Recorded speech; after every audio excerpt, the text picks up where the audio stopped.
Well, before I really get started directly in omega-3s, what I'd like to do is give you a little background that I think, I teach virtually everyone I work with what an essential nutrient is. Interesting, this is the omega-3s are called essential fatty acids, and we'll go in depth in that. But what I want to do is spend just a minute going through and talking about what the word essential means. Many of you have heard me talk about this, but I think it's so key that people understand it, because so many times as a clinician and talking to people and doing consultations every day, what I've learned is that most people don't understand what an essential nutrient is. And so let me give you the definition of the word essential in essential nutrient. The word essential really has 5 parts to the definition. The first part of the definition is that it's essential to have it every minute of every hour of every day to live, thrive, and be healthy. You have to have it. There's no ifs, ands, or buts. Number 2, but the second part of the definition is the one that most people don't think about, and that's that our bodies cannot make it. Occasionally you'll hear it rambled through quickly. You have to get this from your food, but we don't think about the fact that our bodies cannot produce it. The third is what my kids call the duh. So if you can't make it, you have to get it from a food or a supplement. The fourth part of the definition is that if you get none of any essential nutrient, you'll die. There are actually names for many of the conditions: scurvy, rickets, beriberi, pellagra. Those are not contagious. They're literally named after deficiency disorders that people develop. The fifth part of the definition is that if you don't get enough, we usually, in even a lousy American diet, we get enough not to die. But we don't get enough to live, thrive, and be healthy. And between those two, we develop a lot of the symptoms of the deficiency. If we didn't develop symptoms, we would just one day die if we didn't get it. And so we start getting the early warning signs of the symptoms. And so basically the essential nutrients are vitamins, by definition, are essential nutrients. Vitamin D is kind of the only exception because we can make it. But we don't. They've added it. Actually, vitamin D is almost more like a hormone. It's made in one part of the body, used somewhere else. But everything, basically, the vitamins are essential nutrients. The minerals are essential nutrients. You couldn't make a mineral if your life depended on it. And then ultimately, the omega-3 and omega-6 are considered essential nutrients. And so today, with that background, I tell people, why die of malnutrition? I think the vast majority of people today are actually dying of malnutrition. There's all kinds of fats. When you think of fats, and it's an area where we really struggle with understanding. We know that we need them, but we don't understand them. And so there are many different kinds of fats. There's monounsaturated, saturated, polyunsaturated, and there's trans fats and partially hydrogenated fats. But in addition to that, then the next slide really tells you that there are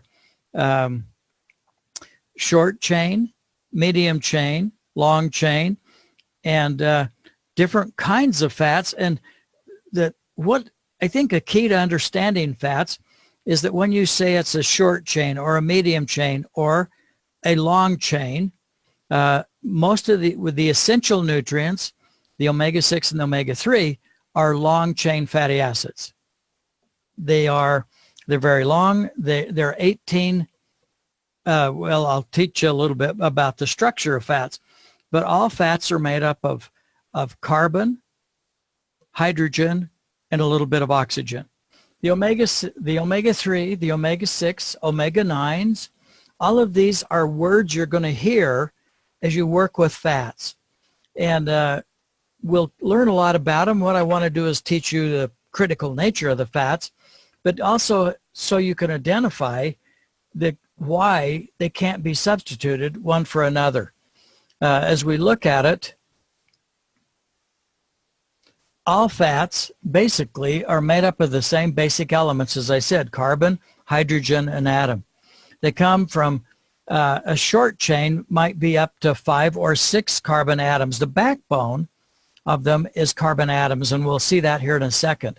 They can go as high as 28, although we rarely need a 28 carbon atom. Most of our long chain essential fatty acids, is what we call them, is 18 carbon atoms long. So let's take for an example, the carbon chain is the backbone of a fatty acid or a fat. And it's the essential fatty acids, the backbone, is 18 carbon atoms long. Kind of think of it as those carbon atoms strung together as a gooseneck lamp. And so if that's straight, think of the carbon atoms as ping pong balls clustered around the ping pong or the neck of the lamp. And so if it's everywhere along it is attached to hydrogen atom, it becomes a saturated fat. So the carbon atoms in the chain are completely saturated with all the hydrogen they can carry. So this long chain of carbon atoms now has hydrogen stuck to it everywhere. That's called a saturated fat. And it can be different lengths, but that's usually solid at room temperature. There may be a medium chain, there may be a long chain, but typically it's most saturated fats that we're aware of and that we use frequently are a long chain, but they're completely saturated with hydrogen. And so here's an example of a saturated fat. It's 18 carbon atoms long, that chain down the middle, that kind of I talked about, a gooseneck lamp, and then all the hydrogen stuck to it, oxygen at one end. This is a simplistic version, but it's a pretty good way to look at them. There's a saturated fat. Like I said, it's solid at room temperature. From there, we go into a monounsaturated. So what it means is there's one place on that carbon atom chain, there's no hydrogen attached. In reality, they call it a double bond, but we're just going to say that halfway through, so if you count over the carbon atoms, the 1, 2, 3, 4, 5, 6, 7, 8, at the 9th carbon atom, there is no hydrogen attached. That makes it mono, single unsaturated fat. That is basically in olive oil and sesame oil. That will harden up in the refrigerator. It's not hard at room temperature, but it will solidify even in a refrigerator. That's basically a monounsaturated fat. The polyunsaturated fats are such things as corn oil, soybean, sunflower oils. All of those contain fewer hydrogen atoms, from 4 to 12 fewer atoms, carbon atoms. That means they've got more kinks in the chain, this chain of carbon atoms. The fewer the hydrogen atoms, the more kinks in the chain. The more kinks, the more fluid the fat. And so as a polyunsaturated, let's look at those. Here's a good example of a polyunsaturated fat. This is an omega-6. So if you count over the carbon atoms from the left-hand side, 1, 2, 3, 4, 5, 6 is the first kink in the chain. That makes it a omega-6. Just like the first one, the monounsaturated, would have been an omega-9. Now, it's interesting. It was interesting to me, the left-hand side, the beginning of the fat, our bodies cannot change. They can change the right-hand side, or what I would call the tail of the fat, but it can't change the first part of the fat. That's why you can't make an omega-6 out of an omega-3. You can't make an omega-3 out of an omega-6. It is that way. Animals do not make these fats. Literally, what animals do, it's plants that make them. And so you can see here, we're talking about vegetable oils. It's a polyunsaturated fat. It's got 2 kinks in the chain, so that makes it polyunsaturated. And the first kink in the chain is the 6th carbon atom.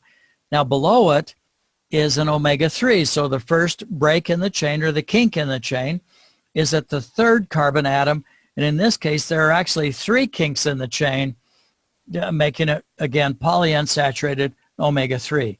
So that gives you some idea of fats. Now, when you read about fats and you start to study it at all, you're going to find that there's numbers and symbols that represent the fatty acid. So it tells you what it is.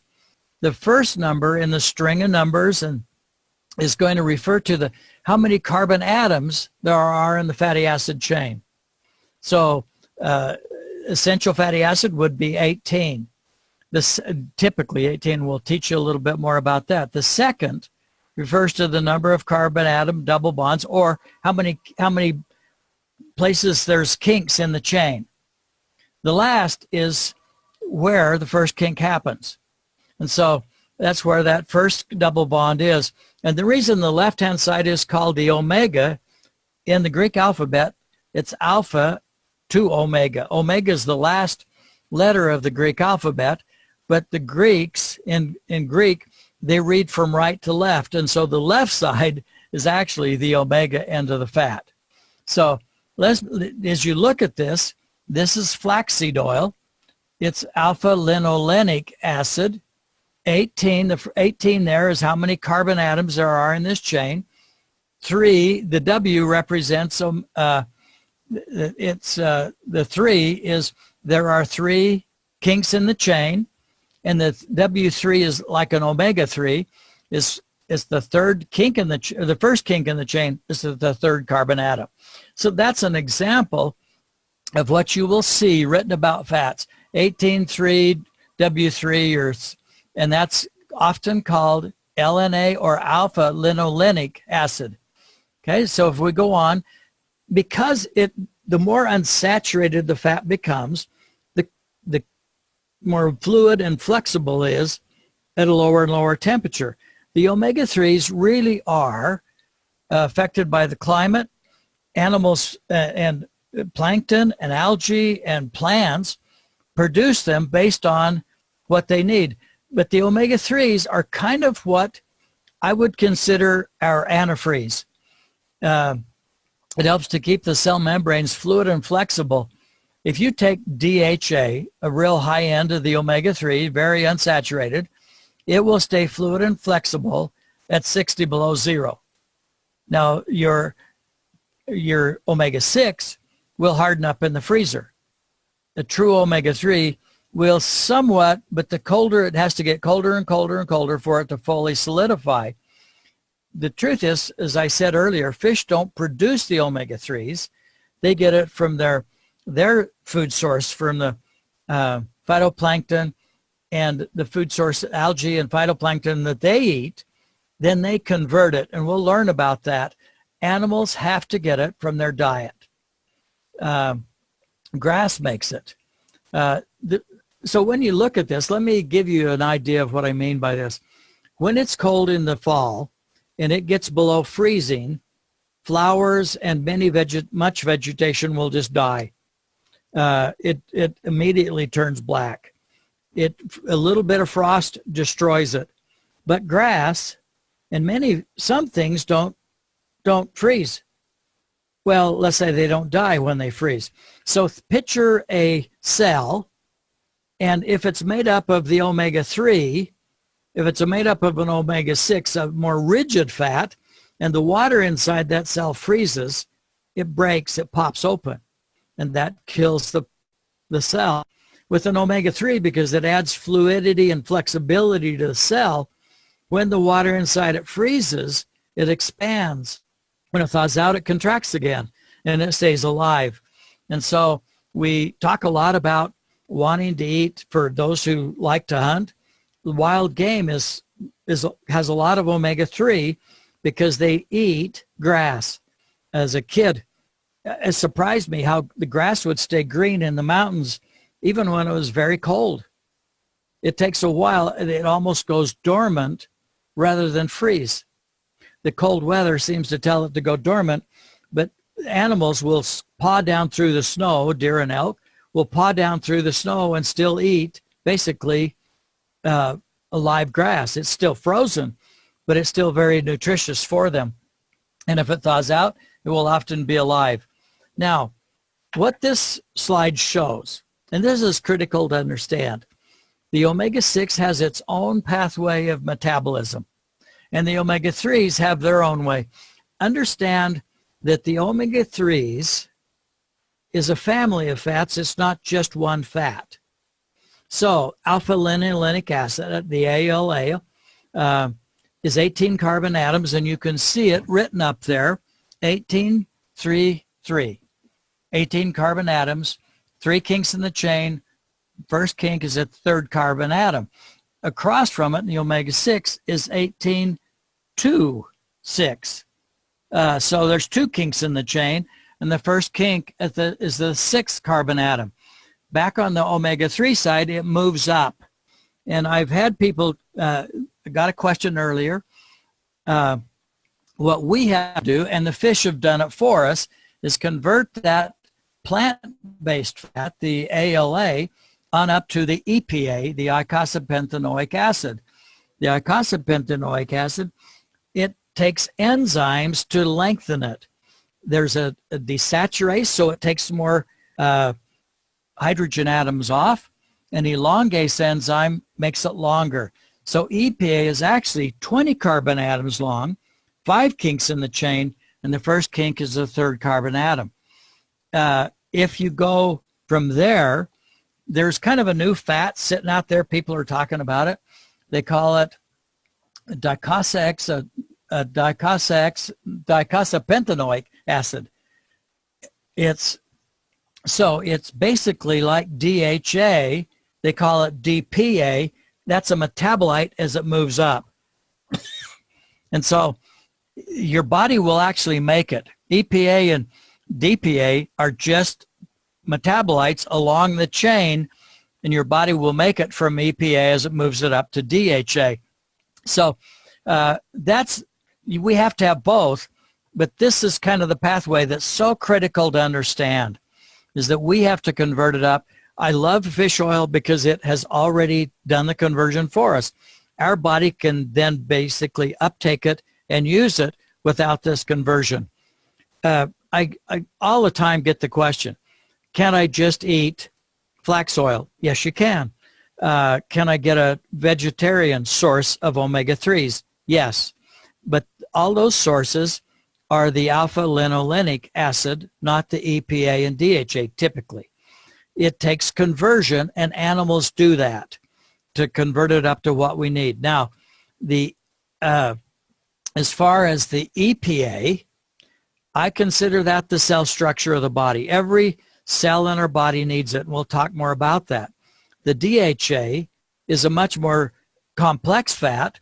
DHA, if you look at it, below it, is 22 carbon atoms long. So an enzyme, elongase, has to extend it and desaturate, make it even more unsaturated. So there's 6 double bonds or 6 kinks in the chain. It's extremely fluid and flexible, and it's kind of the neurological fat. And so this is really a chart, well, we're studying and understanding, but part of it is that the omega-6 and omega-3 use the same enzymes down the middle. And if you have an abundance of omega-6, you don't have the enzymes left over for the omega-3. And so it's critical that we get this ratio right. Now, a trans fatty acid, such as margarine and shortening and some of those, what they do is they take these polyunsaturated fat and they force some hydrogen back on them. Through high pressure and heat, they force hydrogen back on the carbon atoms, and so it's partially hydrogenated. That makes it a fake fat, and our body has no idea what to do with it. It doesn't fit anywhere. They call that hydrogenation. The reason, then it's solid at room temperature, and it helps the reason they do it, it hardens it up, and it gives it a much longer shelf life. They don't care about your health. They care about what it looks like looks like and how long it'll last on the shelf. The problem is anytime it's hydrogenated, it basically destroys the essential nutritional characteristic of the fat. It literally breaks that destroys that characteristic. What it does, I used the analogy once that it's like an uncle coming to a no good uncle coming to your Halloween or your Thanksgiving feast. They don't bring anything, but they take up a chair. You can't sit somebody else there if that dead uncle's sitting there without getting rid of him. And it takes time for our cells to finally dump those rigid fats and build us out of the essential omega-3 fatty acids that we need. But when we take those other nutrients, we literally are gumming up our body and our cells so they can't function properly. This is a picture up in Alaska catching salmon. It was a delightful trip, but the essential fatty acids are necessary for a couple of things in the body. Healthy cell function, and the second thing it actually is the backbone or precursor to regulators that control the body's well-being. So let's take a little bit and kind of understand this. Our cells are little tiny factories taking in the raw materials from the surrounding fluid and then basically sending out various chemicals and waste into the lymphatic fluid, that fluid out around us. But every cell in the body, here's two cells, and it shows that between the outer layer of every cell is a dual membrane. If that's made up of omega-3, we function well, our cells are healthy, things pass in and out like they should. That is, in reality, what our cells should be made up. And you can kind of see the space between them and the two fatty acid walls on the two cells that are touching there together. If everything going into and coming out of the cell has to pass through the cell's outer surface, this outer dual layer membrane. The membrane depends on the essential fatty acids to remain fluid and flexible. Without the right fats, it can't do its job very good at all. It becomes stiff. In other words, our cells have to replace themselves. They're replaced on a regular basis, and our body will use the best fat it can. If we don't have the omega-3s, it has to make out of a stiffer, more rigid fat, and our cells become very ineffectual. And it has a lot to do, in my feeling, with insulin resistance. Stiffer cells don't function well. And so omega-3 makes healthy cells. And I've many times talked about different conditions. For example, diabetes, there's two parts of it: the health of the pancreas and the health of the cell. What we're talking about here is the basic health of the cell. If you can get healthier cells, you don't need as much other stuff to make it work. Well, so they attempt to incorporate the very best fat that they can, but if they have to, they will have to pull in the more rigid fats. This results in a stiff and ineffectual structure. Without it, we just gum up and we solidify. Our cells don't function properly. Our joints become stiffer and don't work well. One of the problems that we have is that the ratio of roughly 1-to-1, 2-to-1 of omega-6 to omega-3, even as many as 4-to-1 is okay. So the problem in America today is that we have ratios as high as 40-to-1, 20-to-1, which literally is changing the structure of who we are. We can convert the ALA into EPA and DHA, but the process is also slow. They've done a lot of research where they fed people alpha-linolenic acid or flaxseed oil, and they measured how much was converted to EPA and then how much could the body convert up to DHA. Very complex process in the body. And they found that less than 10% made it to EPA and only about 3 or 4%, this was a group of 50 to 70-year-olds, made it up to DHA. And so I love the fish oil where it's already done. Our bodies can already use it. So we don't have to go through this and convert what we do eat easily into it. So when we have these omega-6s so high, basically is changing the composition of our brains and our bodies, and it's not for the better. This is huge. They learned a lot about this with people who had injuries and they had to feed them by a tube. They found that the essential fatty acids, without them, they had a lot of neurological problems and a lot of mental and neurological problems. Once they added the omega-3 back in, they recovered. They found in a baby formula, they didn't put any essential fatty acids in it for a long time. And they found that breastfed babies, because breast milk is loaded with DHA, the high end of the fats, it's loaded with it, but they found that when it wasn't there, actually babies had a lower IQ and it cannot function right. And so the more we rely on the omega-6s and we eat a common, typical American diet, we have maybe a 4:1 ratio and we simply are changing who we are. There's many things out there. This was a pretty good graphic that I ran across that at least 99% of Americans are deficient in omega-3s. I truly believe that. It's the nutrient of this century. I've studied it in depth. As his own certified instructor, we learned a lot about omega-3s, and I do believe that it could be as high as 99%. This is such an essential nutrient, and we're not getting anywhere near enough. The omega-6 to omega-3 ratio should be basically a tablespoon of omega-3s to a tablespoon of omega-6. It can go as much as 4:1, and still we function pretty well. But the closer that ratio is, the better off we are. That's why I never like any product that has 3, 6, and 9 all in it. You can't improve the ratio if you're taking all the fats. We just need more omega-3. Most people are way off. This one shows, I think, 15:1. But it's in many cases, it's much higher than that because many people don't like fish. They're not getting any omega-3 from any of fish they're getting. Some of the omega-3 imbalances, you can look through these and get some ideas. EPA deficiency, signs and symptoms.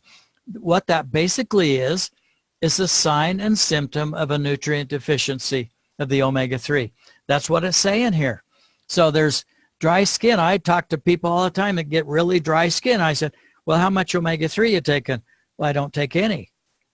If you're drying out on the outside, I will guarantee you're drying out on the inside.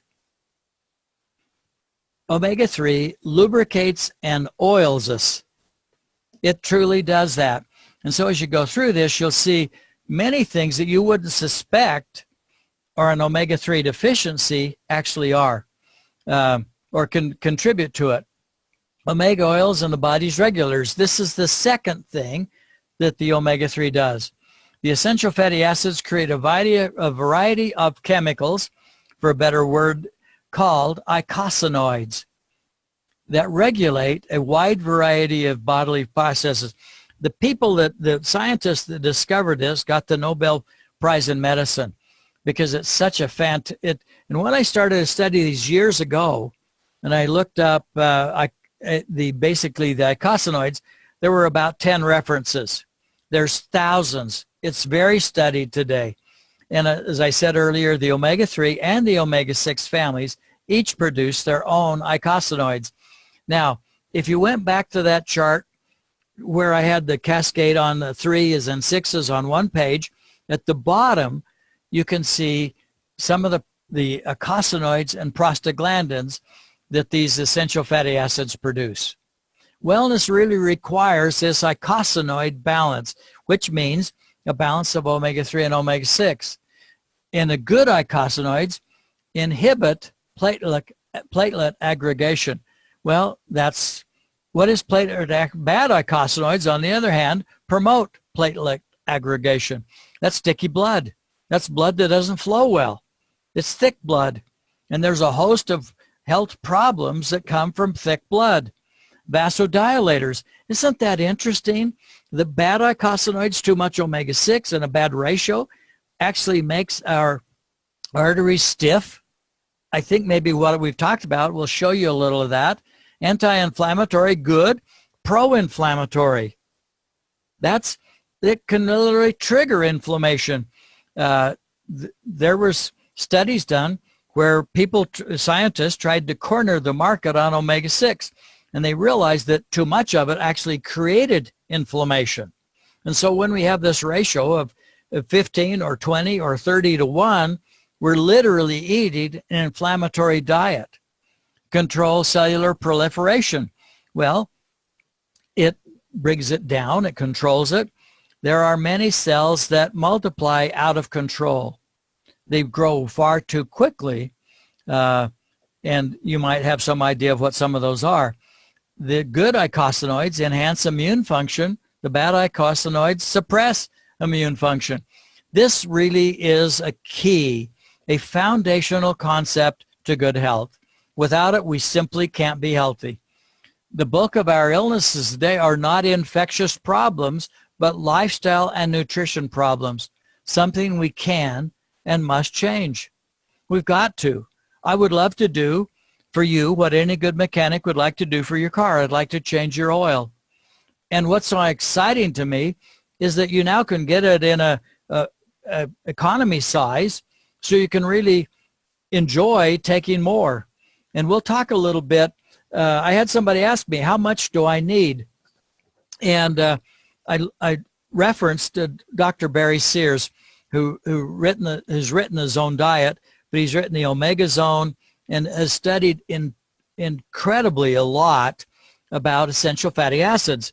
And he recommends to maintain current health, you need probably 3 or more, roughly 3 gel caps a day. If you want to improve your cardio function, you might have to go as many as 6 a day. I took 6 a day after my heart attacks 33 years ago. I took 6 a day for several years until I started to test down that I didn't need that many. But that's what it took to repair me. If you want to reduce inflammation, you might have to go even higher. You might have to go to as many as 9 or 10 a day. I had an older gentleman come in and he hurt all over. He was inflamed and he'd given all these tools to a son. And we had tried about everything I could think of to bring down the inflammation. I'd studied it and realized that the omega-3s are actually one of the strongest anti-inflammatories when you get them in sufficient quantity. So he just started going up a couple every week. He got up to about 12 a day, and he was in buying several bottles of omega-3. And I said, how are you doing? He said, I'm out of pain. I said, really? How many do you take? He said, 12. I said, whoa, that's a lot to swallow. He said, I don't swallow them, I chew them up. I thought, wow, you've got to understand our omega-3s to understand why that might be okay. And he said, don't knock it till you tried it. It took me a while. And often as I've taught this around the country, I have somebody bite into an omega-3 capsule. What you learn is a very thin oil. It's stabilized with lemon, so it tastes good. It doesn't taste bad at all. And he chewed them up, and that relieved him of his inflammation. If you really want to achieve optimal health, get several a day. Don't be afraid of them. And then if you really want to work on neurological concerns, you might need 10 or 12 a day or even more. I have found, and typically as you use more, you don't need it forever. It's like you've checked the dipstick on your body and you don't have any oil. And so by taking a lot, you're refreshing it. This was a study done by Dr. Sears, pointed out in his Omega RX Zone. And these are sliced sections of arteries of pigs. And the top pig was fed I think what he called it, let's just call it a donut diet. And so you can see that the bottom one has the same triglycerides, same LDL, or close to it. LDLs are close to the same. Actually, the LDL is higher in the bottom one, but it's got an open, clean, clear artery. The top one literally very quickly took on a lot of plaque and had very little room for blood flow. They ate the same diet, except that the bottom group of pigs had high dose omega-3 with their diet. That was profound to me. Now, there is a lot of, the literature is full of it.